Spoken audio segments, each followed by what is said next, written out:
Hello dear students, अस्सलाम वालेकुम। कैसे हैं आप और कैसी चल रही है आपकी study? Today our lecture is about communication satellites, chapter 5, lecture 5.5। Chapter ये तकरीबन एंड होने वाला है। We are studying examples of circular motion. The most important example is the communication satellite. आपको पता है पूरी दुनिया अब एक नेट के जरिए, एक सर्किट के जरिए अटैच है। जो कम्युनिकेशन हम तक पहुंच रही हैं, इतलात हम तक पहुंच रही हैं या हमसे जा रही है, हम बात सुनते हैं, हम कोई प्रोग्राम देखते हैं, तो वो किसी भी ज़मीन के हिस्से से, मुल्क से दूसरे मुल्क में पहुंच रहा होता है। ये जो इलेक्ट्रोमैग्नेटिक वेव के ज़रिए प्रोग्राम हम तक पहुंचता है, या टेलीफोन कॉल या टेलीविज़न के प्रोग्राम, ये ज़मीन में से मूव नहीं कर सकती वेव्स। तो फिर इसका तरीक़ेकार क्या है?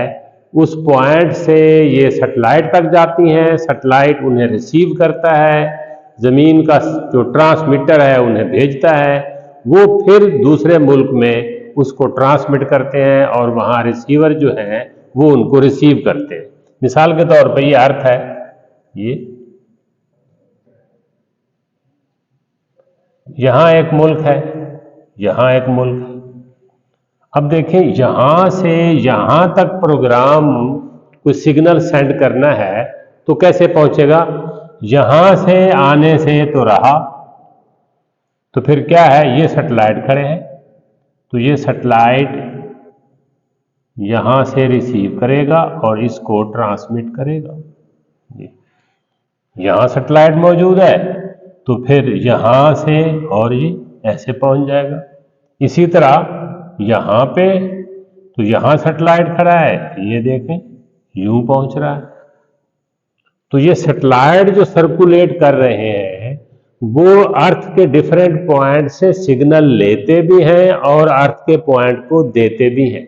Where there is receiver there is transmitter. Receiver और ट्रांसमीटर हर डिवाइस, जो कम्युनिकेशन डिवाइसेस हैं, उनके अंदर मौजूद होते हैं। टेलीफोन है, मोबाइल सेट है, टीवी है, कोई भी।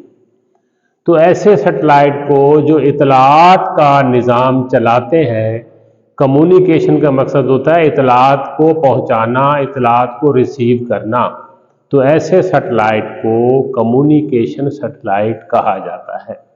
पहले तो आपको पता चला कि ये निज़ाम जो ग्लोब के ऊपर चल रहा है ये कैसे चल रहा है। दूसरा, वो डिवाइसेस क्या हैं? These are called communication satellite. पहले हम पढ़ चुके हैं आर्टिफिशियल सैटेलाइट क्या होता है। ये वही आर्टिफिशियल सैटेलाइट जो हम बनाते हैं।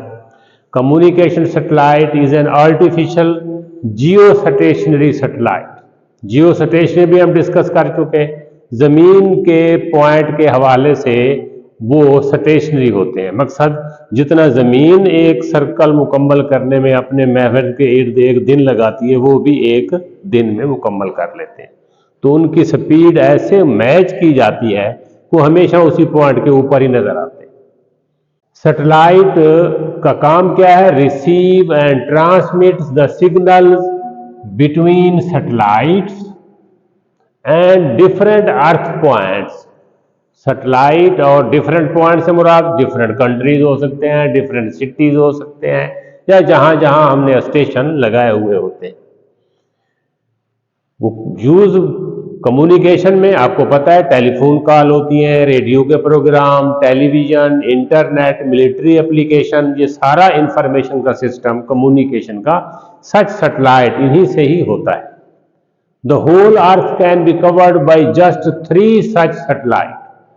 3 सैटेलाइट भी पूरी जमीन को कवर करने के लिए काफी हैं।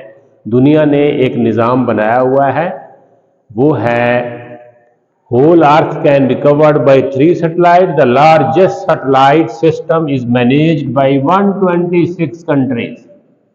एक ऑर्गेनाइजेशन है जिसे कहते हैं इंटरनेशनल टेलीकम्युनिकेशन सैटेलाइट ऑर्गेनाइजेशन। ये international telecommunication satellite organisation Intelsat, ये एक ऑर्गेनाइजेशन है, पूरी दुनिया के मुल्क इसमें एक दूसरे के साथ जुड़े हुए हैं और इस ऑर्गेनाइजेशन को चला रहे हैं। वही उसमें हिस्सादार हैं जो इल्म के साथ भी अटैच हैं। इसीलिए आज की दुनिया में ज़िंदगी जहां बाकी चीज़ों के साथ बड़ी अहम है, वहां इल्म के साथ भी जुड़ी हुई है। जो इल्म से बाहर रहेगा, कोई मुल्क होगा, कोई कौम होगी, कोई फर्द होंगे, तो वो दुनिया से अलग हो जाएगा, उसकी सर्वाइवल खतरे में पड़ जाएगी। दूसरा टॉपिक हमारे पास है वेटलेसनेस इन सैटेलाइट। ये भी बड़ी जबरदस्त चीज है। Try to understand please. When a satellite moves around the earth, कोई चीज भी सर्कुलर मोशन में जब होती है, उसके लिए सेंट्रीपिटल फोर्स दरकार है। उसको सर्कल में घुमाने के लिए हर लम्हा उसकी डायरेक्शन चेंज हो रही है। जहां डायरेक्शन चेंज हो रही है वहां एक्सेलरेशन है, जहां एक्सेलरेशन है वहां फोर्स है। तो जो सैटेलाइट घूम रहे होते हैं उनको सेंट्रीपिटल फोर्स कहां से मिलती है? When satellite moves around the earth, गौर करना इन अल्फाज के ऊपर। The centripetal force is provided the gravitational force between earth and satellite. Earth, ये अर्थ है और ये सैटेलाइट है, ये सर्कुलेट कर रहे हैं सैटेलाइट। इसको सेंट्रीपिटल फोर्स कहां से मिलती है? Fc, centripetal force. जो सैटेलाइट का वेट है, gravitational force between earth and satellite already exist करती है, कुदरत का निजाम है। इसीलिए बार बार कहा जाता है कि इस निजाम को गौर से देखा जाए। जो गौर से देख रहे हैं तो फायदा भी उठा रहे हैं। वो जो ग्रेविटेशनल फोर्स है, that act as centripetal force. भूल न जाना, gravitational force between earth and any body is called weight of that body. Satellite का जो वेट है वही ग्रेविटेशनल फोर्स है बिटवीन अर्थ एंड सैटेलाइट, वही एक्ट हो रहा है एज ए सेंट्रीपिटल फोर्स। जैसे कोई रोड पे टर्न लेते हैं, टर्न लेना is a part of circular motion, वो भी हिस्सा है। ऐसे गाड़ी रोड पे क्यों कहते हैं कि टर्न लेते हुए स्पीड कम करें? जब स्पीड कम करेंगे तो सेंट्रीपिटल फोर्स कम चाहिए। सेंट्रीपिटल फोर्स मिलती है force of friction between road and the tyre of the vehicle. चूंकि वो फोर्स तो ज्यादा नहीं होती, फोर्स ऑफ फ्रिक्शन, इसीलिए हम कहते हैं स्पीड कम कर दें, सेंट्रीपिटल फोर्स कम चाहिए ताकि गाड़ी स्लिप ना हो जाए और कोई हादसा ना हो जाए। आमतौर पे मोटर बाइक पे या गाड़ियों पे लोग टर्न लेते हुए इस चीज़ का ख्याल नहीं रखते, इसीलिए बहुत सारे मसाइल हमें फेस करने पड़ते हैं। तो अब हम बात कर रहे हैं कि जो सैटेलाइट का वेट है वो तो चला गया बतौर सेंट्रीपिटल फोर्स, तो उस वक्त उसका अगर हम वेट करना चाहें सैटेलाइट का तो वो जीरो होता है। इसका मकसद है सैटेलाइट और हर चीज उसके अंदर उसका वेट जीरो होगा। This condition is called weightlessness. अब सवाल पैदा होता है वेट जीरो क्यों है, वेट चला कहां गया है? वो बात पहले हो चुकी है कि that is acting as centripetal force of satellite. ऐसी मोशन को कहते हैं free fall motion. Free fall motion कि एक बॉडी सर्कुलेट कर रहा है, उसका एक्सेलरेशन जो है वो g के बराबर है, तो इसे फ्री फॉल मोशन कहते हैं। फ्री फॉल मोशन भी दो तरह की होती है। एक में जैसे आपने एक बॉडी को छोड़ दिया, ये नीचे की तरफ आ रहा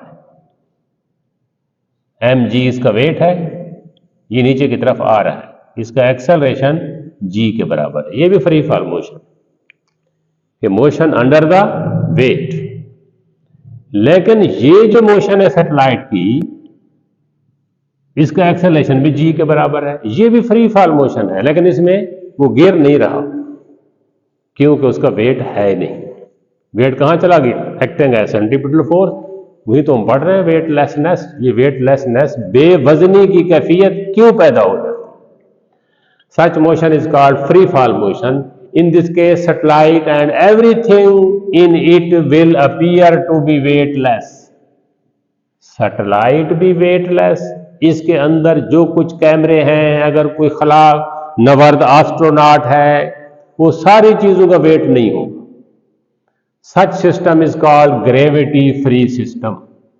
फ्री फॉल मोशन में जो सिस्टम होता है उसे ग्रेविटी फ्री सिस्टम कहा जाता है। इस चीज को हम वजाहत के लिए एक और मिसाल आपके सामने थोड़ी सी रखते हैं कि ये वेटलेसनेस जो है ये कैसे होती है। एक टॉपिक है real weight and apparent weight. ये वेट हैं दोनों, एक है रियल वेट, एक है अपेरेंट वेट। आपको पता है, अभी हमने पढ़ा है कि जब बॉडी सर्कुलेट कर रहा होता है उसका वेट डिस्टर्ब हो रहा होता है, वो जीरो भी हो जाता है, वो कम भी हो जाता है, वो असल वेट से बढ़ भी जाता है due to the circulation of the satellite.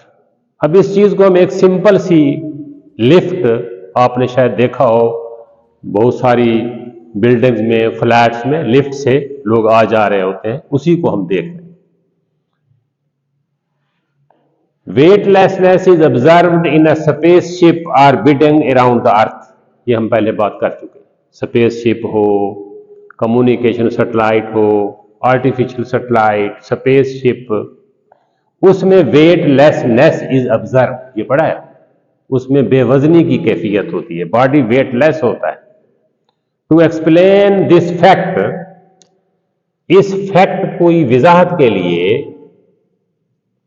To explain this fact we consider the example of lift which can move up and down with the help of a system. जैसे लिफ्ट ऊपर भी जा रही होती, नीचे भी आ रही होती।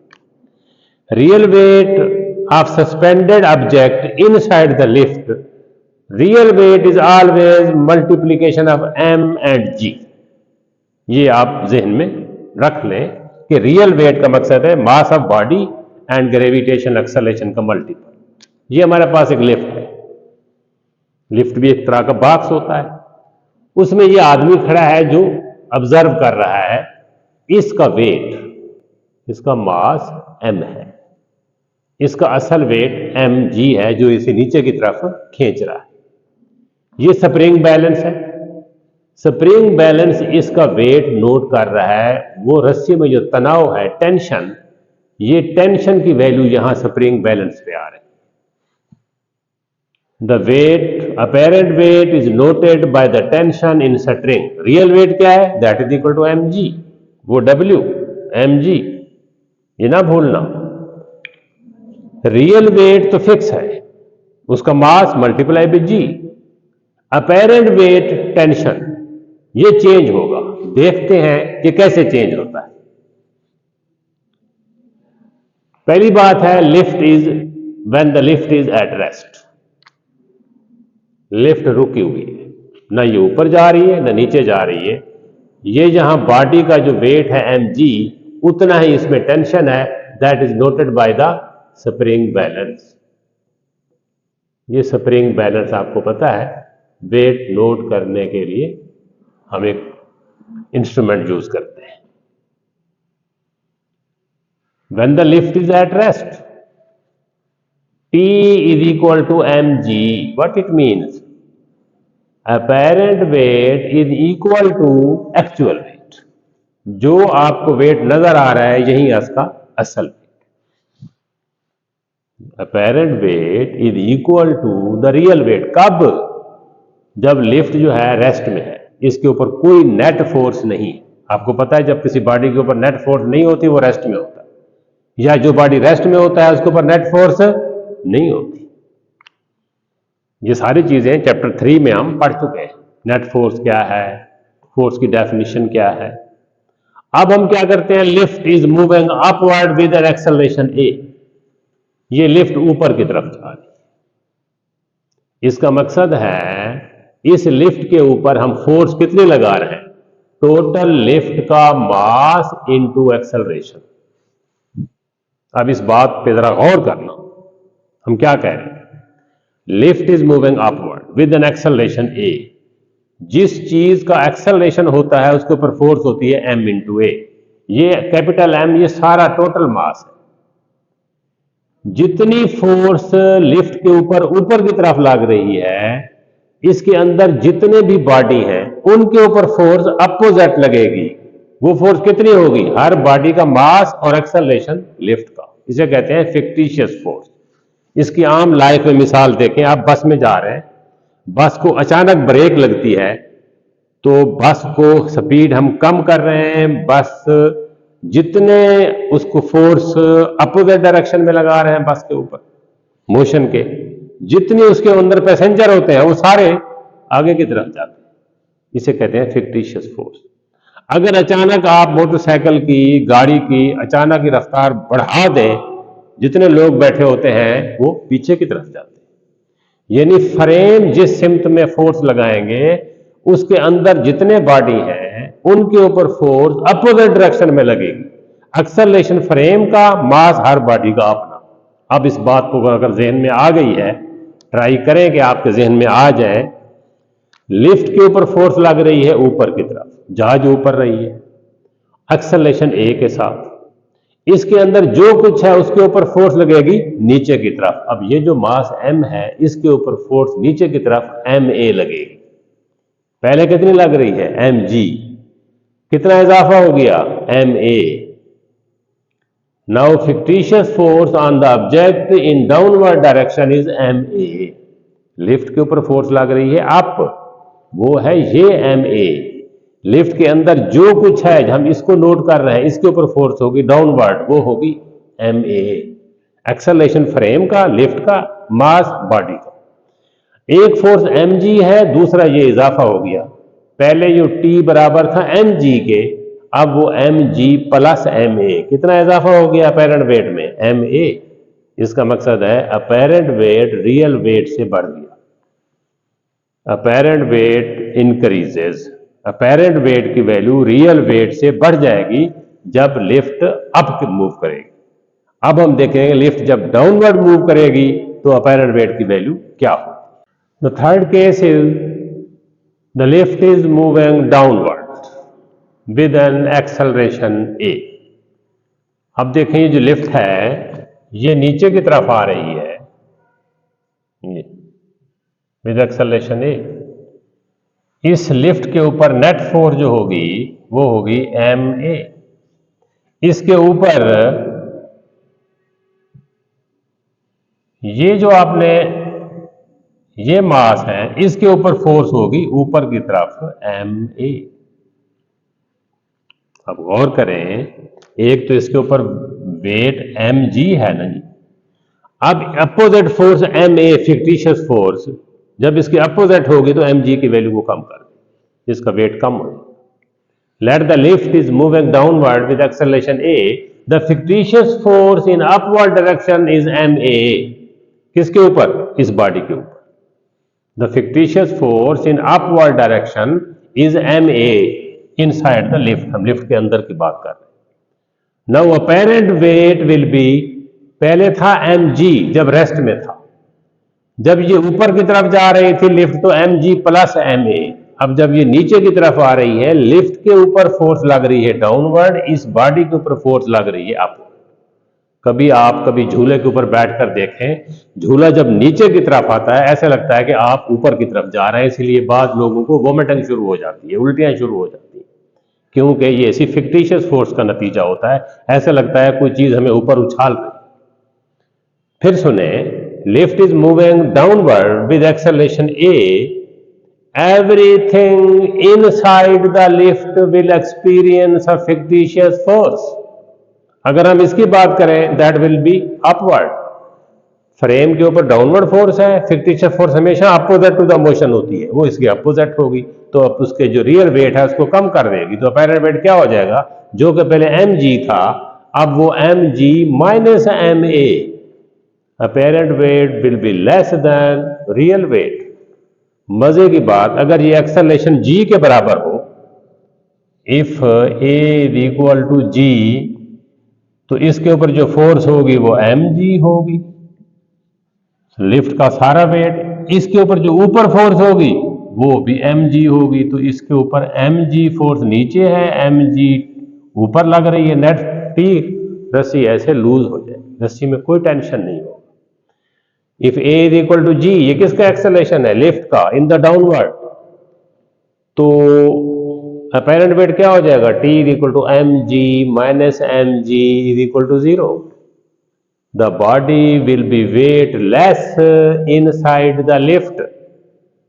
अब मजे की बात, लिफ्ट इस वक्त नीचे की तरफ आ रही है, उसका अपना वेट है, उसके अंदर जो कुछ है उसका वेट नहीं है, तो इसको भी ग्रेविटी फ्री सिस्टम कहते हैं, इसको भी फ्री फॉल मोशन कहते हैं। एक फ्री फॉल मोशन ये है, उसमें सैटेलाइट भी वेटलेस, उसके अंदर हर चीज वेटलेस। एक फ्री फॉल ये है, सैटेलाइट खुद, लिफ्ट खुद वेटलेस नहीं है, उसके अंदर जो कुछ है वो वेटलेस है। आगे हम जाकर पढ़ेंगे कि जब ये कैमरे इसके अंदर होते हैं, जब कोई spaceship, satellite, communication satellite revolve कर रहा है अराउंड द अर्थ, वो वेटलेस होता है, उसके अंदर हर चीज वेटलेस होती है, तो फिर काम कैसे करती है? कैमरे वर्क कैसे करते हैं? तैयार तो वो जमीन के ऊपर होते हैं under the condition of weight, वहां तो वेटलेस होते हैं, तो वर्किंग कैसे होती है? तो उसके लिए एक आर्टिफिशियल ग्रेविटी पैदा की जाती है bye rotating the spaceship around its own axis. वो नेक्स्ट चैप्टर में हम उसको डिस्कस करेंगे, जिसको हम कहते हैं आर्टिफिशियल ग्रेविटी। खुद ग्रेविटी क्रिएट की जाती है।